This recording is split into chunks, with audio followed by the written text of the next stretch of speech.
What's up, y'all? I'm out here at the range. As you can see back behind me on this sunny day, it actually started out freezing this morning, but it's feeling pretty decent now. I think it's in the mid 40s right now, or low 40s anyway. Sun's out, the clouds have stayed away, so as long as these clouds stay away and the wind don't pick up too bad, it ought to be a good rest of the day to get some testing done. I've done one so far, and I've got a couple more on the agenda. This one right here should be a pretty interesting 10 mil test. So of course, the jelly contraption set up with a couple of chronos and 2 blocks of gel.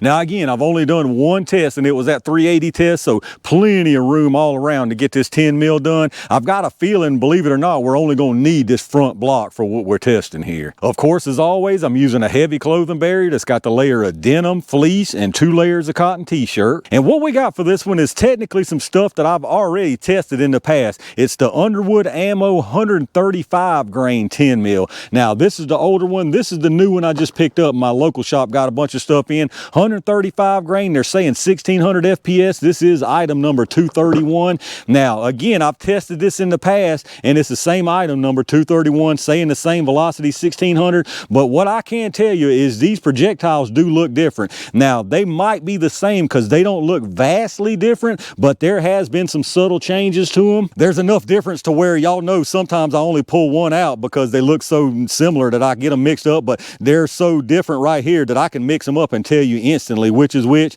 On the left right here, the left is the new one, so I don't know how well y'all are going to be able to see. This little camera here doesn't have the best focus, but the left is the new one. I can tell you for sure the new one, you can actually see down to the bottom of the cavity. Now, I think that's because it's a little bit wider. I think it's the same depth, and you can tell in person that the skyves, the jacket skyves, are way more pronounced and way more uniform as far as going into the lead inside the cavity. But other than that, they look really similar. Obviously, both of them nickel plated. The outside, the actual jacket, if you look at it from the jacket, that looks really similar. You can tell though that that mouth on that one is a little bit wider, and I know it's not going to really come through in camera as well as it should, but you can easily tell right now that there's a wider opening on this new one. Now, their site description still has this old picture of the packaging on the description, and it's saying a Nosler sporting round as far as the projectile, so I'm assuming that's what this still is, and maybe Nosler just made some really subtle in-house changes. And one other thing I really hope has changed on this is the velocity that we get out of it. Now, when I tested this before, it's saying 1600 on the box. It didn't have a test barrel, I'm assuming 5-inch. But when I tested this through my G20, it's been quite a while back, I got under 1500. It was like 1480 something, 1490. So sub 1500 out of a G20 when it's claiming 1600 on the box. Now, as far as the rest of the performance, it basically broke all the pieces out of that G20. It's just so light and moving right at 1500. It came all to pieces. Tons of fragmentation, and it only went just a little over 10 inches as far as penetration. So what we testing them out of today, I've got a couple different barrel lengths now. I didn't have the G29 before, so obviously the first thing we're using is the Alpha 10 mil, the Glock 20 Gen 4 here with the 4.6 inch barrel, and then my personal EDC, this is what I carry every single day, the Glock 29 Gen 4 with the 3.8 inch barrel. But this should be a pretty interesting one. Again, my main hope is that the velocity is actually up to what they're claiming now, but let's get this stuff reset and see what they can do. All right, let's see what kind of numbers we get from this stuff, y'all. I'm gonna do a 5-round average on each one, starting with this G20 first. Now, if y'all aren't familiar with this lab radar, you're gonna get multiple velocity readings, the large numbers right here at the muzzle, and then you'll get 5 across the bottom. The first one there is set for 3 yards, which is roughly where the gel is here at 10 feet, and then the others are set for 10, 15, 25, and 50 yards. Now, remember again, the box is saying 1600 on this. Last time, again, like I mentioned, I got just under 1500. So I'm really hoping we're up closer to the 1600 this go around. 1469, 1449, 1445, 1450. and 1457. So that's about what I was afraid of. Actually, I think the average is going to be a little bit lower than the last time. It does look pretty consistent though. Let's check out the average. All right, so sure enough, right much slower than that 1600 that they're claiming. We got 1454 feet per second. We had an extreme spread of 24 with a 9.6 standard deviation, so nice consistency out of it. But 1454, that's 150 feet per second slower than what they're claiming on the box at 1600. Now again, they're probably using a 5-inch barrel, but I'm using a 4.6-inch barrel here. I can guarantee you with 1,000% certainty that you're not losing 150 feet per second from 0.4 inch of a barrel. So I don't know what the deal is with this stuff, but once again, it fell about where it did last time, well below that 1600. But let's get it reset and see what the G29 does with it. All right, let's see what the Shorty does here. If I was guessing on this one, based on what we saw right there, I would say probably right under 1400 with this, maybe right at 14, maybe a little bit over. We're probably not going to lose any more than 50 off of this. We may not lose that much. Let's see what we get. 1358. I was sure wrong. 1367. 1382. There we go. That's more like I was figuring. 1368. And 1339, so a little bit lower than I was thinking. Let's check out the average. All right, so our 5-round average act time from the shorter barrel was 1,363 feet per second. Our spread opened up to 43 with a 15.8 standard deviation. I believe that's because of that low. We had a low of 1339, high was 1382. So yeah, that 1339 definitely dropped us down for whatever reason. 1363. I guess that's about right. I figured a little bit less. That's about 90 off from the longer barrel with almost an inch shorter though. So I guess that does make sense. All that being said, I think these are going to do a fine job in the gel. They're just not going to do what I want them to do. And I want the 1600. If it says 1600, I want very, very close to that, or I'm not carrying this round. In my opinion, if you're looking for a lighter round so far without seeing this in the gel, and it really doesn't matter what I see in the gel here. If you're looking for a lighter 10 mil round that gets somewhere around the 12, 13 inches of penetration and not so much like I like to see, the 155 Underwood's the way to go. I'm really not even sure why this 135 is even a thing. But maybe it'll do something absolutely magical here in the gel. Let's get it all reset and y'all know what time it is. All right, y'all, it's a new look, but they didn't let them cook. Jelly time. We'll put one of each into the gel, starting with this G20 first. I pretty much know what we're going to see if it behaves like the last time. Hopefully it'll stay together this time with these little bit of differences on this projectile, but I expect massive fragmentation and not a lot of penetration. It definitely hit it hard. Let's go see what we got.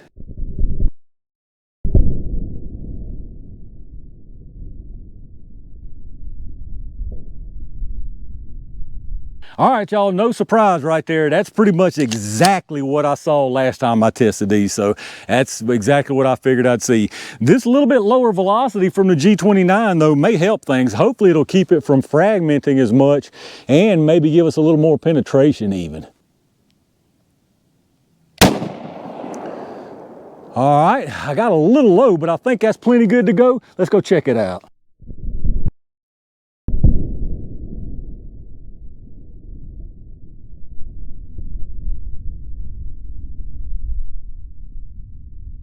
All right, things got a little bit weird with that one right there. It's actually really nice looking until the very end, but then the projectile popped out the bottom and went a real weird direction. So I'm gonna send another one just to be on the safe side. Hopefully this don't create a huge mess right here. All right, that was actually perfect right there. Let's go check this stuff out.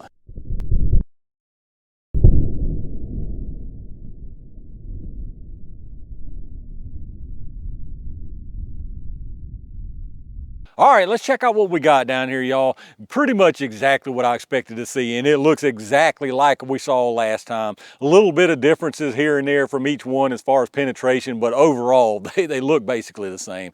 So on the top here, that was the first one from the G20. As you can see, I mean, this thing comes in here, dumps a pile of energy just immediately. So that's one thing about it. Now, I'm not, you know, when I talk about this performance here, I'm not saying these are bad or inadequate by any means. I mean, you're still looking at probably close to 650 foot-pounds out of this G20 right here, and you know, over 500 still out of the G29. So they still have plenty of energy. I'm just not crazy about all this fragmentation. So you can see here, tons of fragmentation. Jacket starts way back here. There's a lot of it even right here in this very first burst here, lead and jacket, all the way through the track here. A big old chunk of lead, a piece of jacket there, and then the bulk of it rests down here with some mangled up jacket and what's left of the lead. And then down below that, both of these were the G29. Now the first one here, again, that was plenty valid. I could have used that, but it just did something really weird here.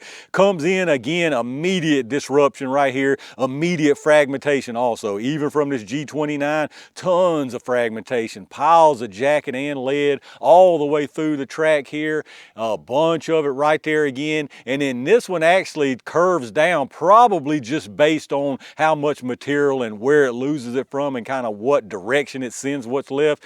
Curves down here, it gets down to the bottom of the gel here, scoots out the bottom, and actually ends up right over here as the gel was lifting up. It ended up right there, and then the jacket kept on trucking, and you can see the jacket from it right here. It was laying on the ground right beside the camera here. And then of course in the middle, that was the other one from the G29. As you can see, basically the same deal here. Immediate energy dump right there, very nice disruption, tons of fragmentation though. Again, lots of jacket, lots of lead all the way through its travel. Now this one stops a little bit shorter than these other two, probably 1.5 inches, 2 inches shorter, but it doesn't look like it lost near as much lead before it came to rest, so that may have something to do with it. Just maybe a wider surface face there that was causing more drag, but for whatever reason, just a little bit shorter on the penetration. And speaking of, the one up top here from the G20 is right at 12.25 inches, so within that FBI standard, if that's what you go to. Personally, I want a little bit more than that, but with this energy, you know, I can excuse a little bit of penetration because that's still gonna get the job done. Down there at the bottom from the G29, this first one, it went out the bottom down there right at same thing, 12.25 inches. And then the second one we sent, it actually stopped at 10 inches, and that's more around where the ones from the last test stopped from the G20 with that 135. And here's your closer look. Again, as you can see, they all look really, really similar, and all of them just tons of fragmentation. You can see those tracks are full of jacket, full of lead. I mean, every single one of them. But as you can notice, I don't know how well it'll be able to kind of pick that up, but you can probably notice not nearly as much big old hunks of lead in that one in the middle. You can see down below it, look at that big chunk of lead there, just tons of big chunks up there. So I would say holding on to that surface area probably had something to do with it stopping a little bit shorter, but all three of these, in my opinion, would get the job done. From the top, it's really just a mess because I stacked them all on top of each other, but you can see there how that one curved. And again, I'm guessing that curve just came from it losing the material and just getting out of balance. All right, let's check out these projectiles, y'all. This one right here is from the G20. It's definitely the smallest of all. You can just tell by looking at it here. This is the G29 in the middle, obviously the biggest. It held the most material. And then this one right here is the G29 that went out the bottom, just really flattened out in the jacket here. But you can see, I mean, all of them basically look the same as far as, you know, the mangled up look of them. Lost a bunch of material. This one didn't lose near as much. There's absolutely no doubt. This one from the G20, I mean, it lost a ton of material, absolute ton of material. Basically smashed all the way flat down to the base. And the same thing with this other one from the G29, and then the jacket with it right there. But let's get some numbers on this stuff and see what we're looking at. And of course, they all started at 135. This one from the G20 is down to 80.0, so tons of loss right there. This one that scooted out the bottom, I'm gonna leave the jacket with it just because I feel like the jacket would have stayed if it wouldn't have done that. It's at 103.0, so right much loss there also. And then this one from the middle G29, is 117.9. So sure enough, the least of all loss right there. May have been a little bit slower velocity. Unfortunately, with the muzzle blast right here, it gave my optical chrono a hard time. So I'm just using the average from the radar. So I would bet though that this may have been moving just a little bit slower. This one, I mean the one in the middle, just because we didn't have near as much fragmentation. And then as far as the sizes, I'll just do these two right here. This one is from the G20. You got 496 and 527, so plenty of expansion right there. Unfortunately, it came with the loss of a bunch of the material. And then this one here from the G29 that was in the middle there, you got 624 and 621, so definitely a bigger final ending size right there, and part of that is because obviously it kept more material. And there you go, y'all, the Underwood 135 grain 10 mil from the 20 and 29. Nothing surprising right here at all. I was really hoping there would be a difference just because of the little subtle differences on that projectile, but they probably are the same thing, just a little bit of manufacturing differences that have happened for whatever reason. Really though, the increased velocity is what I was wanting to see. However, in the case that we did get increased velocity, you're just going to see even more fragmentation here. So that's probably not necessarily a good thing, but it's labeled at 1600, so you know, I'd like to see what it's labeled as. In my opinion, like I already mentioned, if you're looking for a lighter weight 10 mil for whatever reason, you don't want as much penetration but you still want the good energy, I personally think the 155 grain Underwood is the way to go in that case. Now if you're looking just for, and you're asking me just what is the best alpha 10 mil round period, it's the 180 grain buffalo bore without question. There's absolutely no question. That thing gets 16 to 18 inches of penetration most of the time, at 15 to 18. Sometimes it stops a little bit short. Incredibly nice expansion. It holds up pretty much all of its material, and it's moving over 1,300 feet per second out of my Glock 20. So as far as the alpha 10 mil round, in my opinion, it's the Buffalo Bore 180. As far as the best lighter weight round for whatever reason you might want that for, and you still get really nice energy, that 155 grain is the way to go. In my opinion, this stuff has plenty of energy, and I would not feel underpowered or underprepared for a two-legged threat, but I really wouldn't want to go into no serious woods, you know, four-legged threat concerning area with something like this that's just going to fragment all to pieces. All right, y'all, I'm going to call it right there for another pretty interesting 10 mil test. Again, this is definitely not what I'm personally looking for in a 10 mil, but I can't really call it bad. It's not necessarily weak loaded for 10 mil in general, but it is weak loaded according to their own claims of 1600, because we got sub 1500 once again from this stuff. But like I mentioned, based on what we're seeing in the gel from this stuff this time and the last time, the extra velocity is really not going to do anything good for this right here. I personally think this is just a bad combo altogether. 135 grain round that's going to fragment like that, I just think that's just a terrible round no matter what velocity it's moving at. Like I mentioned a couple of times already, if you're looking for a lighter 10 mil round that doesn't have just extreme penetration, the 155 from Underwood is the way to go. I think that's a fantastic round. It's got incredible energy, like over 700 foot-pounds of energy, and stops like right at the 12-inch mark. I mean, that's a beautiful 10 mil round, especially for two-legged defense. But let me know what y'all think about it down in the comments. Any of y'all out there actually run this 135 grain 10 mil from Underwood? Do you run some other lighter one like the 155, the 150? I think they even make, I think they may even still make a 160. Let me know down in the comments what your thoughts are. If you enjoyed the video, take a second if you would and hit that thumbs up button, subscribe to the channel, and make sure you've got those notifications turned on so you hopefully get notified when I upload new stuff. Reminder again, if you're doing some shopping, check out those affiliate links in the video description. Anything you pick up after hitting those links helps out the channel, so I really appreciate that. Big thanks again to all my Range Gang members and every single one of y'all for supporting the channel. I've got one more really interesting test planned for out here today, so stay on the lookout for that. And in the meantime, stay safe, stay prepared, and I'll see you soon.